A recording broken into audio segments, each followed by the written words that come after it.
Hi friends, welcome to my channel. ఎలా ఉన్నారు? నేనైతే చాలా బాగున్నాను.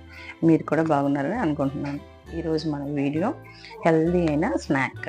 ఈ స్నాక్ని మనం ఎలా తయారు చేయాలో చూద్దాం. ఈయనైతే మా చిన్నప్పటి కాలం నుంచి చాలా ఇష్టంగా నేను తినేదాన్ని. దాని పేరు సుండల్. అది పచ్చి బఠానీతో తయారు చేస్తాము. ఈ పచ్చి బఠానీ అనేది మనకి హెల్త్కి చాలా మంచిది. అదేవిధంగా బయట పానీపూరి ఇవన్నీ కూడా మనం బయట అమ్ముతానే ఉంటారు.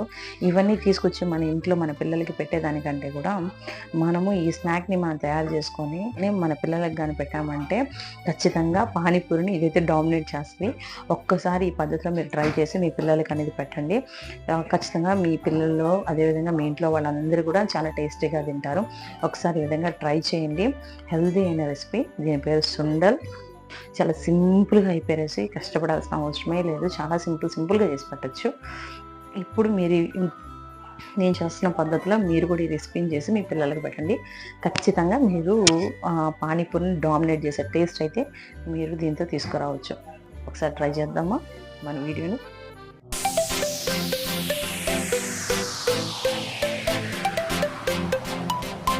ఇప్పుడు ఈ సుండల తయారీకి ముందుగా మనం ఒక బౌల్ తీసుకొని ఇందులోకి తెల్లటి పచ్చి బఠానీని తీసుకొని నానబెట్టుకోవాలి. ఇది క్వాంటిటీ అనేది మన ఇంట్లో వాళ్ళని పట్టి చూసుకొని మనం క్వాంటిటీ అనేది వేసుకోవచ్చు. ఈ పచ్చి బఠానీని మనం ఓవర్ నైట్ అనేది నానబెట్టుకోవచ్చు. లేదు మనకి తొందరగా అయిపోవాలనుకుంటే వేడి నీళ్ళలో 6 గంటల ముందైనా లేదు 4-5 గంటల ముందైనా నానబెట్టుకుంటే సరిపోతుంది. ఇక్కడ చూడండి, నేను ముందుగా నానబెట్టుకొని ఉంచుకున్న ఈ పచ్చి బఠానీ చక్కగా నానిపోయాయి. నేనైతే ఓవర్ నైట్ అనేది నానబెట్టాను.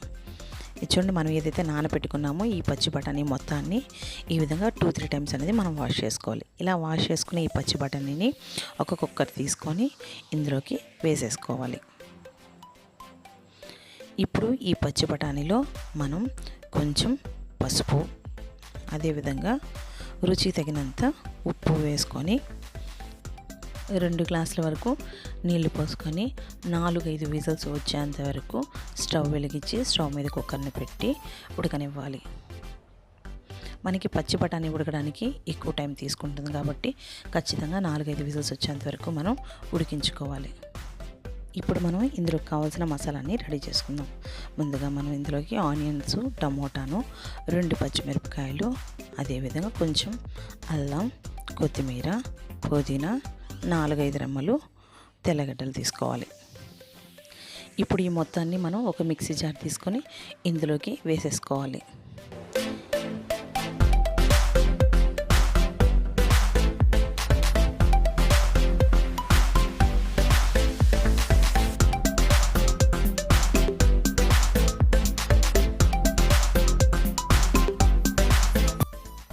ఇలా మిక్సీ జార్లోకి వేసేసుకుని మొత్తాన్ని మిక్సీ మూత పెట్టి మనం మిక్సీ పట్టుకోవాలి.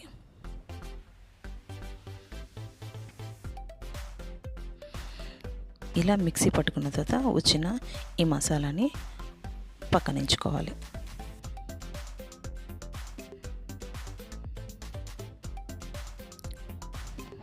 ఇప్పుడు మనం ఇందులోకి ఒక ఆనియను, అదేవిధంగా ఒక చిన్న టమోటాని కట్ చేసి పక్కనుంచుకోవాలి. ఇప్పుడు మనం ముందుగా ఉడికించుకున్న ఈ బఠానీ కుక్కర్ విజిల్స్ మొత్తం పోయిన తర్వాత ఈ విధంగా మూత ఓపెన్ చేసి చెక్ చేసుకోవాలి. మనం బఠానీ అనేది మెత్తగా ఉడుకున్నాయా లేదా అనేది. చూడండి, ఖచ్చితంగా 4-5 విజిల్స్ వచ్చేంత వరకు మనం ఈ బఠానీని ఉడకపెట్టుకోవాలి. చూడండి, బఠానీ అనేది చాలా చక్కగా ఉడికిపోవడం జరిగింది. ఇలా మనం చేత్తో కానీ లేదా స్పూన్తో కానీ అన్నప్పుడు అవి మెత్తగా ఈ విధంగా వచ్చేస్తాయి. ఇప్పుడు మనం స్టవ్ వెలిగించుకొని స్టవ్ మీద ఒక బాణలు పెట్టి ఇందులోకి 3 స్పూన్ల వరకు ఆయిల్ అనేది వేసుకోవాలి.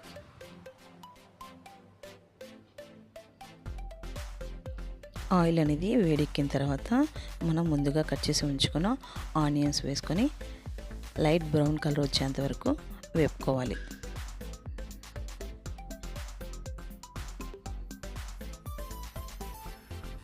ఇలా ఆనియన్స్ని వేపుకున్న తర్వాత ఇందులోకి మనం కట్ చేసి ఉంచుకున్న ఒక టమోటాని వేసుకొని వేపుకోవాలి.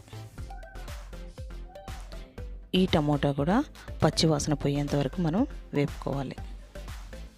ఇలా పచ్చివాసన పోయేంత వరకు వేపుకున్న తర్వాత ఇందులోకి మనం ముందుగా మిక్సీ పట్టుకున్న ఈ మసాలా మొత్తాన్ని వేసుకొని వేపుకోవాలి. ఇలా మనం వేసుకున్న ఈ మసాలా పచ్చి వాసన పోయేంత వరకు కొంచెం వేపుకోవాలి. ఇలా వేపుకున్న తర్వాత ఇందులోకి 1 స్పూన్ వరకు కారం, అదేవిధంగా 1 స్పూన్ వరకు పసుపు వేసుకొని కలుపుకోవాలి.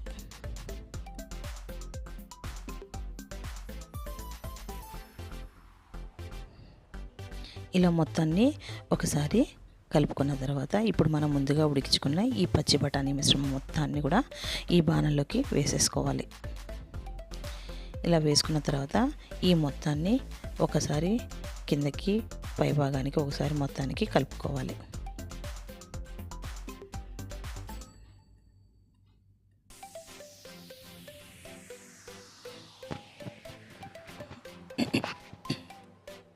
ఇలా మొత్తాన్ని ఒకసారి కలుపుకున్న తర్వాత 1 స్పూన్ వరకు సాల్ట్ అనేది వేసుకోవాలి. సాల్ట్ అనేది మనం ఆల్రెడీ ఈ పచ్చి బఠానీ ఉడికించుకునేటప్పుడు మనం వేసాం కాబట్టి ఇప్పుడు మనం వేసుకున్న ఈ మసాలాలకు పట్టడానికి మాత్రమే 1 స్పూను సాల్ట్ని వేసుకొని ఈ మొత్తాన్ని ఒకసారి విధంగా కలుపుకోవాలి.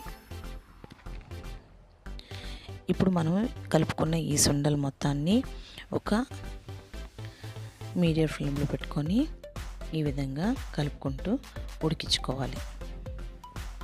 ఇలా ఒక 5 నిమిషాలు మీడియం ఫ్లేమ్లోనే ఉడికించుకున్నామంటే మన టేస్ట్ అయిన సుండలు అనేది రెడీ అయిపోతాయి.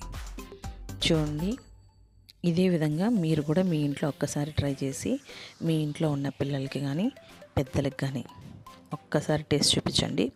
ఖచ్చితంగా ఎవ్రీ సండే స్నాక్గా ఈవినింగ్ పూట ఇదే చేసి పెట్టమని ఖచ్చితంగా మిమ్మల్ని అడ్డం అనేది జరుగుతుంది.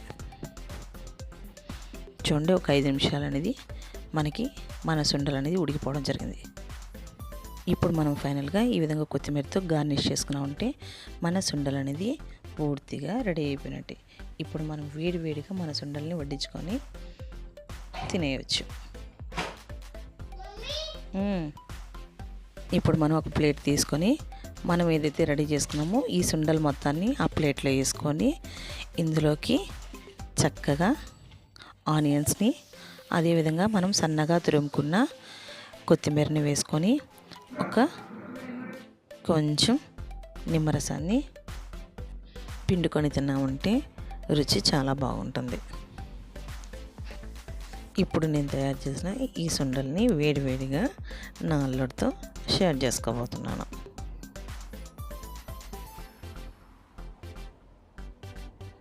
చింటూ,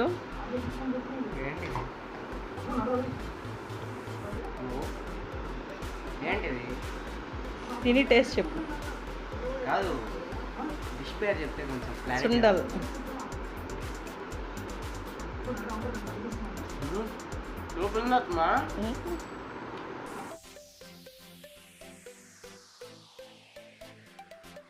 మీకు కానీ నా వీడియో కానీ నచ్చినట్లయితే ప్లీజ్ లైక్ చేసి షేర్ చేసి సబ్స్క్రైబ్ చేయండి.